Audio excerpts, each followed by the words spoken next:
नमस्कार, मैं हूं श्वेता झा और आप देख रहे हैं आज तक। 2 बज चुके हैं और इस वक्त की सबसे बड़ी खबर आपको बता दे। एलएसी के पास गलवान घाटी में झड़प वाली जगह से चीनी सेना 1 किलोमीटर पीछे हट गई है। जी हां, बहुत बड़ी खबर यह सामने आ रही है। सूत्रों के मुताबिक चीनी सेना अपने टेंट, गाड़ियों और सैनिकों को झड़प वाली जगहों से पीछे ले जा रही है। पैंगोंग सो के भी चीनी सेना के पीछे हटने के संकेत मिले हैं। खबर है कि चीनी सेना सीमित संख्या में पैंगोंग सो फिंगर 4 से पीछे हटी है। फिंगर 4 रिज लाइन में चीनी सेना ने अपने कुछ निर्माण भी ध्वस्त किए हैं। सैन्य बातचीत के बाद चीन को पीछे हटने पर मजबूर होना पड़ा है। दोनों देशों ने बफर जोन बनाने का फैसला किया है ताकि दोनों देशों की सेनाओं में दूरी बनी रहे। लेकिन भारत हालात का जायजा लेगा। पहले सुनिश्चित इस बात को किया जाएगा, उसके बाद आगे की कार्रवाई होगी। लेकिन सूत्रों के मुताबिक जो बड़ी खबर आ रही है कि अपनी टेंट, गाड़ियां, जवानों को पीछे हटा रहा है चीन, जो कि एक बड़ी कामयाबी भी मानी जाएगी भारत की। अभिषेक भल्ला हमारे संवाददाता लेह से हमारे साथ जुड़ गए हैं। अभिषेक, जानना चाहेंगे इस पूरी खबर के बारे में, तो क्या एक बड़ी कामयाबी भारत की मानी जाए इसे कि अब चीनी सेना टेंट, गाड़ियां सब कुछ हटा के जवानों के साथ पीछे जा रहे हैं? देखिए, इसको एक बहुत पॉजिटिव पहल माना जा रहा है क्योंकि 30 तारीख को कोर कमांडर लेवल मीटिंग हुई थी। उसके बाद प्रधानमंत्री भी यहाँ पे आए थे और अब ये सूत्रों का कहना है कि गलवान में जो पेट्रोल पॉइंट 14 है, जहाँ पर 15 जून को खूनी झड़प हुई थी और 20 भारतीय सेना के जवान और एक अफसर शहीद भी हुए थे, वहां पर यह देखा गया है कि जो टेंट थे वो चीनी सेना ने अपने कुछ हटाए हैं और गाड़ियां भी कुछ पीछे ली हैं। हालांकि सूत्रों का यह भी कहना है कि फिजिकल वेरिफिकेशन जमीन पे जब तक इस बात की नहीं होगी, इसकी पुष्टि नहीं की जा सकती कि कितना ज्यादा पीछे हटी है चीनी सेना। ये तो जो नजर आ रहा है हमारी तरफ से कि उनके टेंट कम हो गए हैं, उनकी गाड़ियां कम हो गई हैं और ऐसा लग रहा है कि जो तैनाती थी वो भी कम हो गई है। लेकिन 30 जून की मीटिंग में यह भी निर्णय लिया गया था कि 72 घंटे का समय होगा फील्ड कमांडर्स के पास। जब भी किसी सेक्टर में पीछे हटने की बात होगी, उन 72 घंटे में फिजिकल वेरिफिकेशन की जाएगी। दोनों तरफ ये देखेंगे कि जो निर्णय मीटिंग में लिए गए हैं क्या उस पर पहल हो रही है या नहीं। बिल्कुल अभिषेक, और यहां पर इसलिए भी जरूरी हो जाता है क्योंकि गलवान में भी हमने देखा, उससे पहले भी हम चीन की मंशा और वो जिस तरह से काम करता है वो हम देख चुके हैं। गलवान में भी बातचीत की बात की गई थी, पीछे हटने की बात की गई थी और उसके बाद उन्होंने क्या किया वो पूरे देश ने देखा, पूरी दुनिया ने देखा। अब ऐसे में आगे स्टेप जो बढ़ाया जाएगा भारत की तरफ से, किन किन चीजों का ध्यान रखा जाएगा, और कमांडर स्तर की बातचीत की जो आप बात कर रहे हैं, फील्ड लेवल पर और इसको चेक करने की बात कर रहे हैं, आगे कैसे बढ़ा जाएगा? देखिए, ये एक फेज्ड मैनर में जो है ये प्रतिक्रिया होगी। ऐसा नहीं होगा कि जितने सारे संवेदनशील इलाके हैं वहां पे एक साथ जो है दोनों सेनाएं पीछे हट जाएं।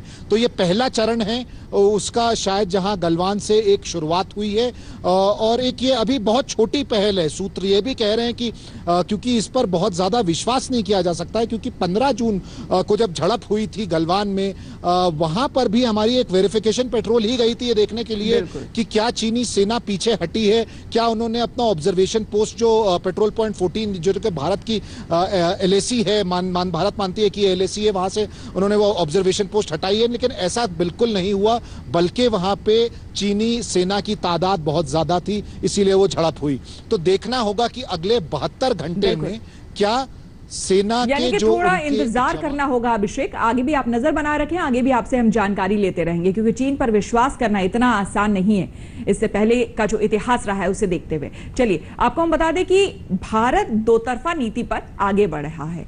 एक तरफ पीएम मोदी ले गए, चीन को कड़ा संदेश दिया, दूसरी तरफ चीन से सैन्य और कूटनीतिक मोर्चे पर बातचीत भी जारी है। शुक्रवार को जब पीएम मोदी ले गए तो वहां उनका संबोधन संकेत था कि भारत अपनी संप्रभुता से समझौता नहीं करेगा। विस्तारवाद का युग समाप्त हो चुका है, ये युग विकासवाद का है। तेजी से बदलते हुए समय में विकासवाद ही प्रासंगिक है। विकासवाद के लिए ही अवसर है और विकासवाद ही भविष्य का आधार भी है। भारत माता के दुश्मनों ने आपकी फायर हुई देखी है और आपकी फ्यूरी भी। साथियों, लद्दाख का तो ये पूरा हिस्सा ये भारत का मस्तक है, 130 करोड़ भारतीयों के मान सम्मान का प्रतीक है।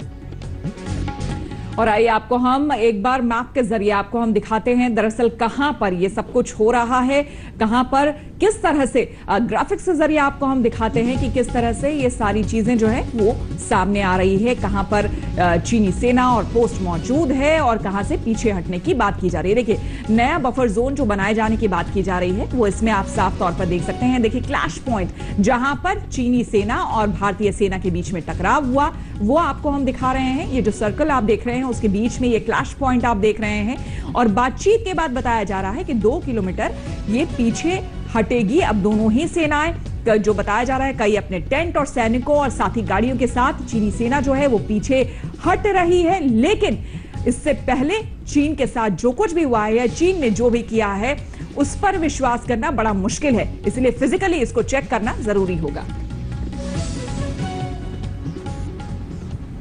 बढ़ते हैं आगे, उधर कांग्रेस सांसद राहुल गांधी पर बीजेपी का हमला जारी है। बीजेपी अध्यक्ष जेपी नड्डा ने कहा है कि राहुल गांधी रक्षा मंत्रालय से जुड़ी संसद की स्थायी समिति में कभी नहीं आते, वो सिर्फ देश और सेना का हौसला गिराते रहते हैं। नड्डा ने वंशवाद का जिक्र कर राहुल गांधी पर हमला किया है, कहा है कि कांग्रेस में कई सक्षम नेता है लेकिन उन्हें आगे बढ़ने नहीं दिया जा रहा है। तो जेपी नड्डा ने यह बात कही है और इससे पहले भी वैसे आपको बता दें कि कांग्रेस के अंदर भी इस तरह की बातें उठती रही है। जो कांग्रेस के बड़े और पुराने नेता रहते रहे हैं उन्होंने भी दबी जुबान से ही सही लेकिन इस तरह की बात कही है।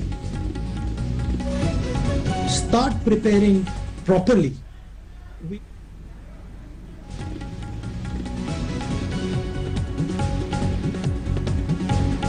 जी लोकसभा सदस्य बनने के बाद, वायनाड से चुनकर आने के बाद स्टैंडिंग कमिटी ऑन डिफेंस में उसके सदस्य बने।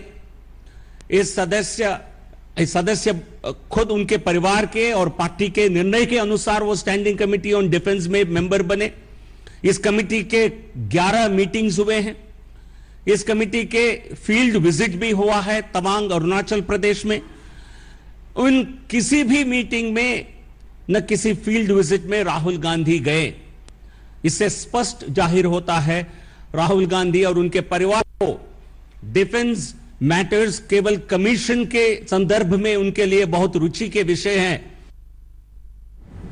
और अब खबर एक ऐसे गैंगस्टर की जिसने ना सिर्फ उत्तर प्रदेश बल्कि अपनी खबरों से पूरे देश में इस वक्त सनसनी मचा दी है। जी हां, हम बात कर रहे हैं विकास दुबे की।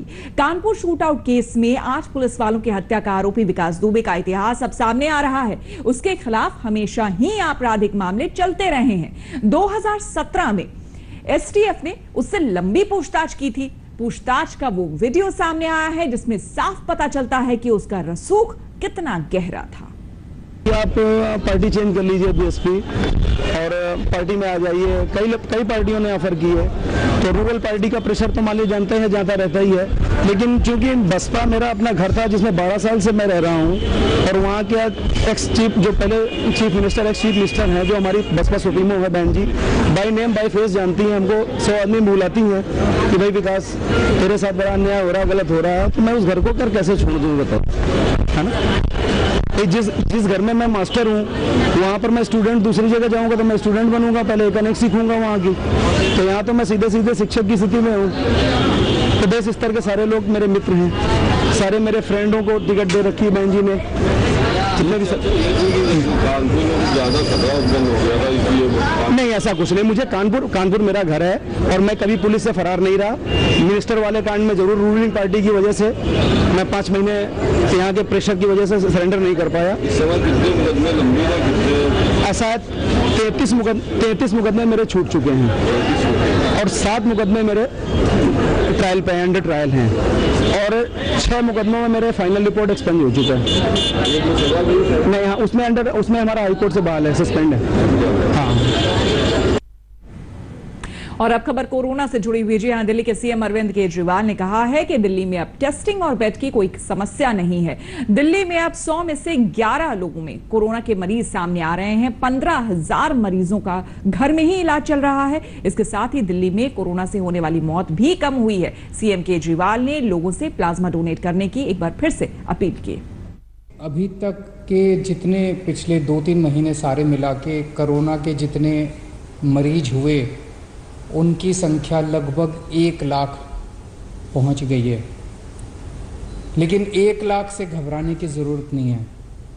इनमें से लगभग 72,000 मरीज ठीक हो गए हैं।